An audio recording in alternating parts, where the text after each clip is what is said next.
নমস্কাৰ প্ৰিয় দৰ্শকসকল, ভাদ মাহৰ ৰাশিফলৰ শিতানলৈ সকলোকে স্বাগতম জনাইছোঁ। ভাদ মাহটো আপোনালোকৰ কেনেদৰে পাৰ হ'ব, কি শুভ পৰিৱৰ্তন এই মাহটোত আপোনালোকে আপোনাৰ ৰাশিৰ ওপৰত দেখিবলৈ পাব, সেই বিষয়ে আজিৰ ভিডিঅ'ত আপোনালোকে জানিব পাৰিব। বিশেষকৈ ভাদ মাহত গ্ৰহসমূহৰ ৰজা সূৰ্য দেৱতা প্ৰবল পৰাক্ৰমী হৈ পৰে। নিজৰ ঘৰত স্থিতি হোৱাৰ বাবে সূৰ্য দেৱতাৰ বলাবল বাঢ়ে আৰু সেই সূৰ্য দেৱতাৰ বলাবলে আপোনাৰ ৰাশিৰ ওপৰতো এই ভাদ মাহত এক বিশেষ পৰিৱৰ্তন লৈ আনিব। সেই বিষয়ে জানিবলৈ আজি ভিডিঅ'টো শেষলৈকে চাই থাকিব।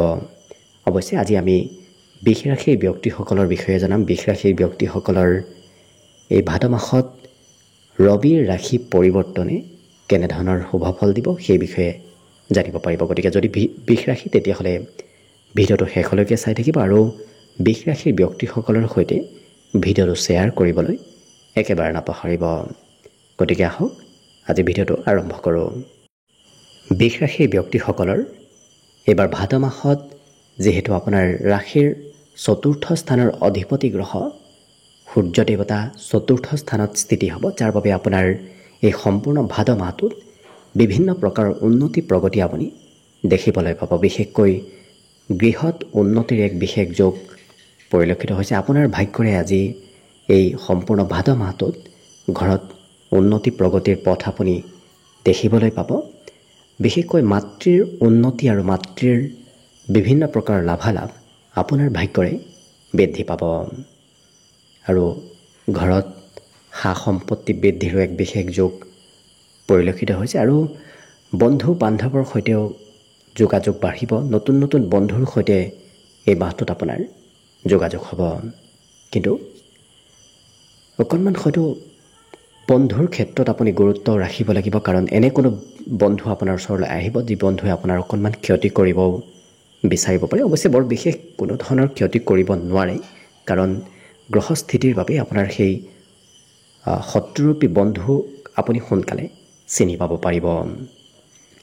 ইয়াৰ উপৰিও কৰ্মত বিশেষ এক ভাল পৰিৱৰ্তন আহিব, কাৰণ কৰ্মস্থানত সূৰ্য দেৱতাৰ পূৰ্ণ দৃষ্টিয়ে এই মাহত যদি আপুনি চৰকাৰী কৰ্মৰ বাবে যত্ন ৰাখে, চৰকাৰী কৰ্মৰ যদি প্ৰচেষ্টা চলায়, তেতিয়াহ'লে কিন্তু ভাদ মাহত এক কৰ্মত আপোনাৰ পৰিৱৰ্তন অহাৰ সম্ভাৱনা আছে। কাৰণ সূৰ্য দেৱতা বিশেষকৈ ৰবি হৈছে চৰকাৰী কাৰক, চৰকাৰী চাকৰি বাকৰিৰ কাৰক গ্ৰহ, আৰু যিটো ক্ষেত্ৰত কৰ্মস্থানত যেতিয়াই ৰবিৰ পূৰ্ণ দৃষ্টি পৰে তেতিয়া কৰ্মত এক বিশেষ সুপৰিৱৰ্তন আহি পৰে আৰু চৰকাৰী কৰ্মত এই পৰিৱৰ্তনবোৰ পৰিলক্ষিত হয়।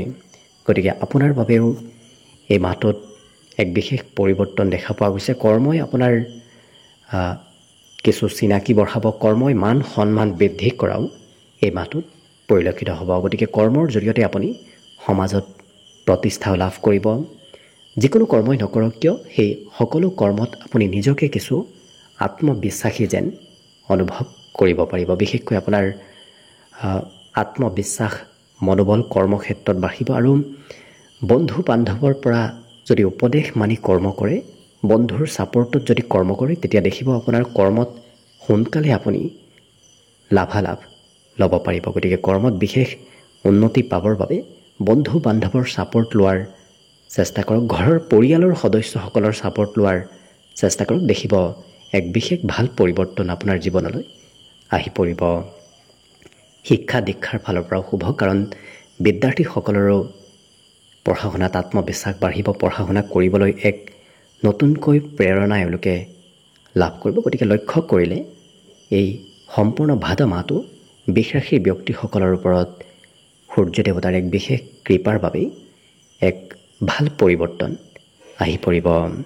গতিকে আশা কৰিছোঁ সম্পূৰ্ণ ভাদ মাহটো যেন আপোনাৰ বাবে শুভ আৰু মংগলময় হৈ পৰক, তাৰেই কামনাৰে ভিডিঅ'টো আজিৰ বাবে ইমানতে সামৰণি মাৰিছোঁ।